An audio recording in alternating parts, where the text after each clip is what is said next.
de conflictos sociales.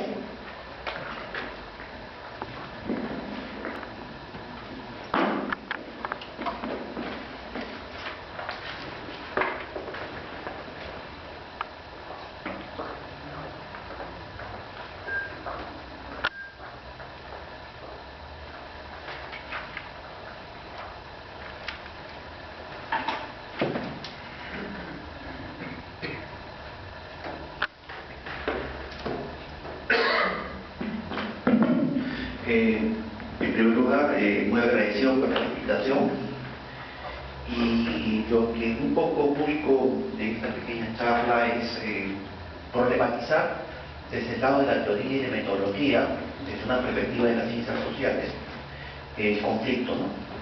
¿Por qué? Porque todos vemos conflictos de manera continua y permanente. Los noticieros constantemente, los conflictos sociales, medioambientales, etc. Pero estamos llenos de conflictos, los observamos, sabemos que tenemos datos estadísticos del Defensoría del Pueblo, del Instituto de los Peruanos. Hay cursillos sobre teoría de conflictos, sobre conflictos, negociación, resolución de conflictos. Hay diplomados, la de Carlos Palma, la Católica, el Instituto de los Peruanos, el Congreso de la República, etcétera, etcétera, pero muy pocas veces hemos hecho un alto y hemos reflexionado sobre la naturaleza teórica y metodológica del conflicto. Así que en estos 30, 35, 40 minutos lo que vamos a hacer es un poco reflexionar, ¿no?, sobre algunas ideas sobre el conflicto. Les doy un pequeño paper, no sé si lo tienen todos a mano, un pequeño documento.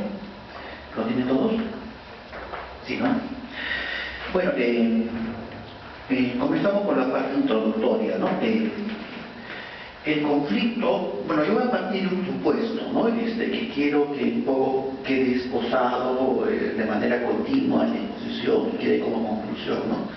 Todos tenemos una idea de que los conflictos son malos, que los conflictos hasta pueden ser perversos, que son dañinos, que son poco saludables, que por consiguiente hay que evadir el conflicto, hay que tratar de evitar el conflicto, hay que prevenir el conflicto.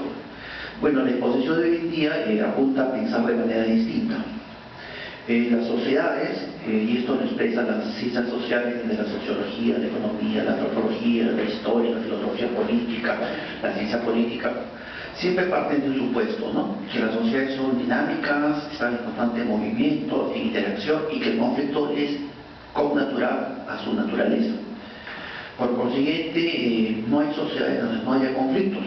Es más, los grandes avances que se han dado en el siglo XIX, XVIII, XX y en la actual tienen que ver con el conflicto.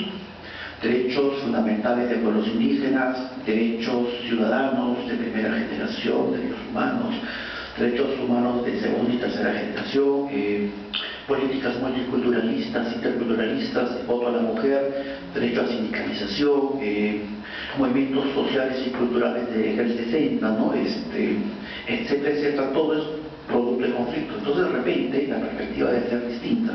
No es que el conflicto sea malo, sino de repente lo que es malo es la manera como se procesa, se entiende y se resuelve el conflicto. Sociedades cerradas, autoritarias, el conflicto es un gran problema. Pero sociedades democráticas, abiertas, basadas en sociedades civiles muy importantes, donde hay actores políticos muy sólidos, el conflicto es connatural. Y eso es un poco la premisa de la exposición. Si uno mira las ciencias sociales, por ejemplo, el conflicto es central, tanto en la sociología, desde los clásicos Durkheim, Comte, Weber, Marx, hasta Charles Tilly, Anthony Giddens, Dunay, toda la escuela social francesa. El conflicto es visto positivamente. Pero quizás en la economía el énfasis sea mayor, ¿no?, porque en los últimos años las ciencias sociales y el derecho mismo ha comenzado a economizarse.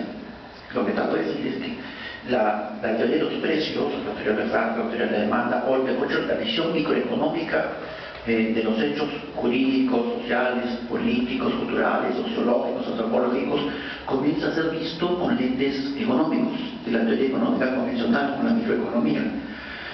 Por ejemplo, en ciencia política todo comenzó con un capítulo de un libro de Schumpeter, donde él ve la democracia y la lucha política ya no en función de la manera tradicional como la ciencia política y la sociología política la interpretaba, sino la mira como un juego de oferta y demanda y con puntos de equilibrio, de acuerdo al movimiento de la curva de demanda o la curva de oferta.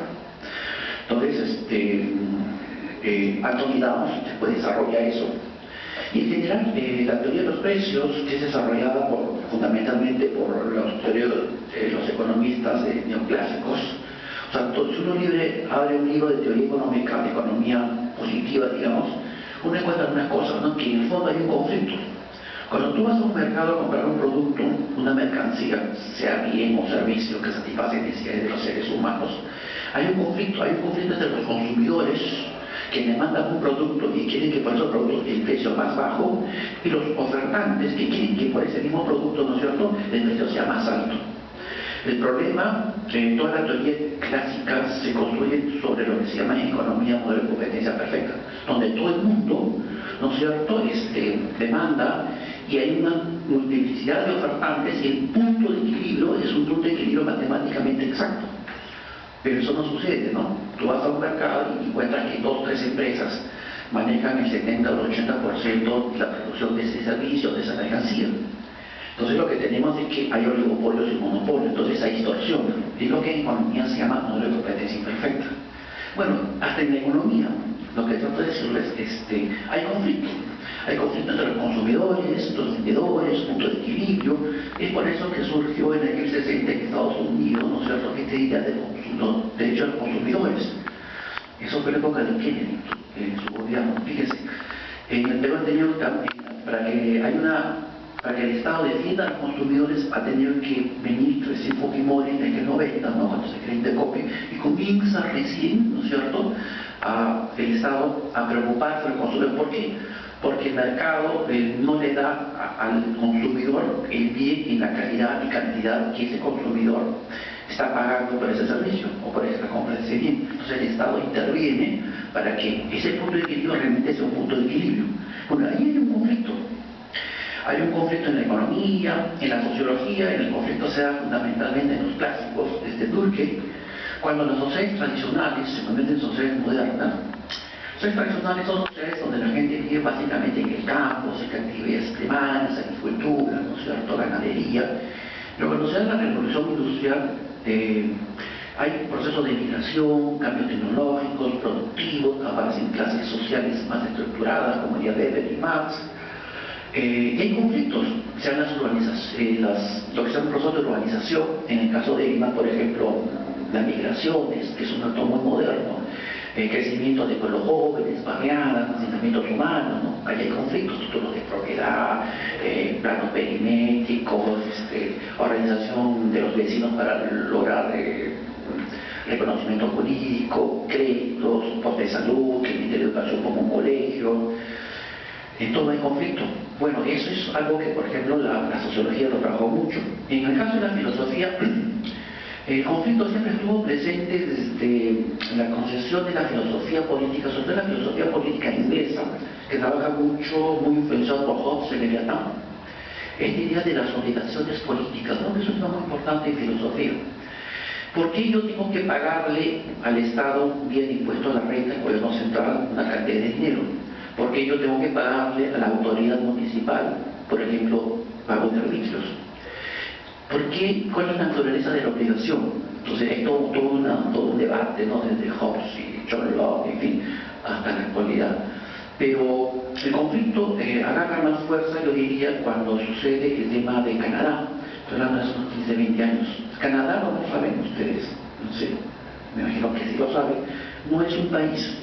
Es una sumatoria de 2 países, la zona de descendientes de franceses y la zona de descendientes de ingleses. El poder político y económico y administrativo y cultural siempre lo han tenido en la zona inglesa. Entonces la zona francesa, hace unos 15, 20 años, planteó la secesión, la separación, ¿no? Entonces ellos, ¿para qué vamos a seguir viviendo en esta figura jurídica y no real de un país llamado Canadá, cuando no hay identidad canadiense, no hay identidad, no hay una idea de una comunidad política organizada? Estoy hablando de la zona de Ottawa, Ontario, en la zona de Columbia, en la zona inglesa y en la zona francesa. Entonces hicieron un referéndum para separarse. Por 70 votos ganó mantenerse todavía la zona francesa dentro de Canadá. Pero los filósofos políticos trabajaron el tema de la diversidad de culturas en un espacio político, y eso se llamó la multiculturalidad.